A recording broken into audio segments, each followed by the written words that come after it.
আসসালামু আলাইকুম প্রিয় ফুটবল ফ্যান্স।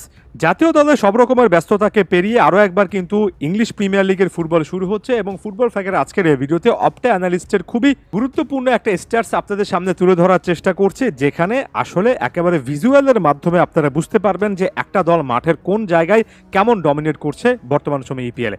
যদিও মাত্র 3টা ম্যাচ আসলে ইপিএলে এক একটা দল খেলেছে, তারপরেও এই ভিজুয়াল কিংবা ছবিগুলোর মাধ্যমে অনেক কিছু কিন্তু বোঝা যাচ্ছে।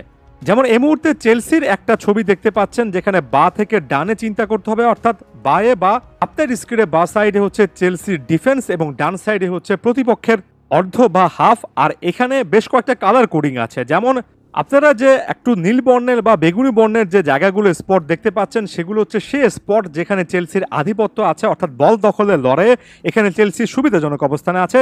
যেমন আমি যখন একটা এই বেগুনি বক্সের টাচ করেছি, তখন কিন্তু দেখানো হয়েছে এই এরিয়াটাতে চেলসির 57% ডমিনেন্স রয়েছে, অর্থাৎ 100 ভাগের মধ্যে 57 ভাগ সময় চেলসি এই এলাকাতে কিন্তু খেলাটা নিজেদের কন্ট্রোলে রেখেছে। বাকি যে হালকা নীল বা বেগুনি যাই বলুন না কেন, এই কালারগুলো দেখতে পাচ্ছেন, এই জায়গাগুলোতে চেলসির ডমিনেশন আছে। যেগুলো একটু গোলাপি টাইপের জোন, সেখানে চেলসির খুব একটা বেশি আধিপত্য নেই। যেমন প্রতিপক্ষের ডিবক্সে স্বাভাবিকভাবে চেলসি সেখানে আধিপত্য বিস্তার করতে পারছে না, এমনকি নিজেদের হাফে রাইট ব্যাক পজিশনও চেলসির খুব একটা বেশি কিন্তু আধিপত্য দেখা যাচ্ছে না। যেগুলো একটু গ্রে কালারের বা ধূসর বা সাদা কালার বলা চলে, এ সকল জায়গায় নিউট্রাল পয়েন্ট, এ সকল জায়গাতে চেলসি কিংবা প্রতিপক্ষ কেউই বলের দখলে ডমিনেন্স তৈরি করতে পারেননি। তো এই ছবিটা দেখে আমরা ক্লিয়ারলি কি বুঝি? ক্লিয়ারলি বুঝি যে চেলসির অল্প কয়েকটা জায়গা, বিশেষ করে নিজেদের ডিফেন্স কিংবা মিডফিল্ডের উপরিভাগের একেবারে সেন্ট্রাল এই সকল জায়গাতে কিছুটা আধিপত্য রয়েছে, রাইট উইংয়ে কিছুটা আধিপত্য রয়েছে, কিন্তু খুব একটা বেশি ডিবক্সের আশেপাশে আধিপত্য নেই, রাইট হাফ স্পেসে আধিপত্য নেই, এবং বড় একটা অঞ্চল জুড়ে কিন্তু চেলসি আধিপত্য বিস্তার করতে পারছে না বল দখলের লড়াইয়ে। যে কারণে পয়েন্ট টেবিলে সেটার একটা ইম্প্যাক্ট দেখতে পারবেন। 3টা ম্যাচ খেলে তারা একটা ম্যাচে পরাজিত হয়েছে, একটা ম্যাচে ড্র করেছে, মাত্র একটা জিতেছে। ক্লিয়ারলি এটা কিন্তু এমন ডমিনেন্স ভিজুয়ালও বোঝা যাচ্ছে।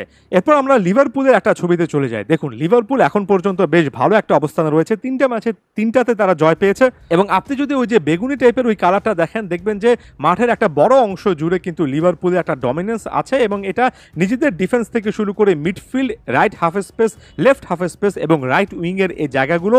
যে জায়গায় ডমিনেন্স নাই সেটা হচ্ছে নিজেদের লেফট ব্যাক পজিশন এবং রাইট ব্যাকের একটা স্পেস, এবং স্বাভাবিকভাবে প্রতিপক্ষের ডিবক্স, কারণ প্রতিপক্ষের ডিবক্সে তো অনেক সময় ধরে বা মূল সময় ধরে প্রতিপক্ষের ডিফেন্ডার কিংবা গোলকিপাররা থাকেন। এখানে লেফট সাইডে লিভারপুলের লেফট ব্যাক পজিশনের ওই জায়গাটাতে যে খুব একটা বেশি আধিপত্য নেই, বা রাইট ব্যাক পজিশনে একটু রেড জোন বা ওই যে গোলাপি জোন আছে, এটার পেছনে একটা বড় রকমের কারণ এটা যে লিভারপুলের ফুল ব্যাকরা কিন্তু ওভারল্যাপ করে অনেকটুকু উপরে উঠে আসেন এবং এখানে ভ্যাকেন্ট স্পেস রেখে আসেন, এবং এটা লিভারপুলের স্টাইলের কিন্তু অনুদিত হয়। খুব কম জায়গা রয়েছে যেখানে নিউট্রাল একটা ডমিনেন্স দেখতে পাবেন। ওভারঅল এখানে বেগুনি এই কালারটার বা এই নীল কালারটা যে নামে আপনি এটাকে আখ্যায়িত করুন না কেন, সেটার আধিপত্য বেশি, এবং এটা মাঠের ফুটবলও কিন্তু দেখা যায়। এরপর যদি আমরা আর্সেনালের ক্ষেত্রে যাই, যদিও আর্সেনাল ভালো ফুটবলের মধ্যেই কিন্তু আছে, তবে এখন পর্যন্ত এই সিজনে আর্সেনাল খুব বেশি ডমিনেটিং ফুটবল খেলতে পারছে এখন পর্যন্ত সেটা বলার সুযোগ নেই। যেমন নিজেদের ডিফেন্সে রাইট ব্যাক পজিশনে একেবারে হাফ লাইন পর্যন্ত right midfield, left back position থেকে লেফট মিডফিল্ড, এ সকল জায়গাতে কিছু না কিছু সমস্যা হচ্ছে বল দখলের লড়াইয়ে।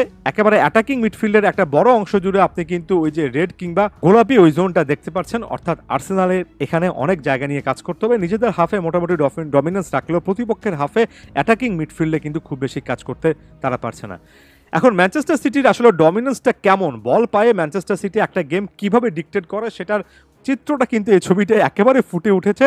দেখুন, এখানে শুধুমাত্র ওই যে ডিফেন্সের লেফট সাইডে লেফট ব্যাকের ওই একটু স্পেসে খুব একটা বেশি ডমিনেন্স ম্যানচেস্টার সিটি পাচ্ছে না ওভারল্যাপ করে উপরে উঠে আসার জন্য, এবং রাইট ব্যাক পজিশনেও কিন্তু একটা নিউট্রাল জোন রয়েছে, অর্থাৎ কারোই ডমিনেন্স নেই। তবে বাকি অংশ জুড়ে ডিবক্সের আশেপাশে ওই অংশটা বাদ দিয়ে বাকি অংশ জুড়ে একেবারে ডিফেন্স থেকে মিডফিল্ড, এমনকি উইং অ্যাটাকিং মিডফিল্ড, সব জায়গায় আপনি কিন্তু এই বেগুনি টাইপের এই বর্ণটা দেখতে পারবেন। অর্থাৎ ক্লিয়ারলি ম্যানচেস্টার সিটি পিওর একটা ডমিনেন্স কিন্তু এখানে এস্টাবলিশ করছে। এই ছবিটা দেখে একেবারে ক্লিয়ারলি বোঝা যায় ইংলিশ প্রিমিয়ার লিগে ম্যানচেস্টার সিটি একটা ম্যাচ তো শুধুমাত্র খেলে না, একেবারে পিওর কন্ট্রোল করে একেবারে প্রায় 70-80 ভাগ ডমিনেন্স রেখে তারপর কিন্তু এই ম্যাচটা বা যে কোনো ম্যাচ কমপ্লিট করে একদম ম্যানচেস্টার সিটির শ্রেষ্ঠত্ব এই সকল যে কোনো একটা অ্যানালাইসিসে ক্লিয়ারলি বোঝা যায়। আশা করছি আপনারা বুঝতে পেরেছেন। ধন্যবাদ সবাইকে।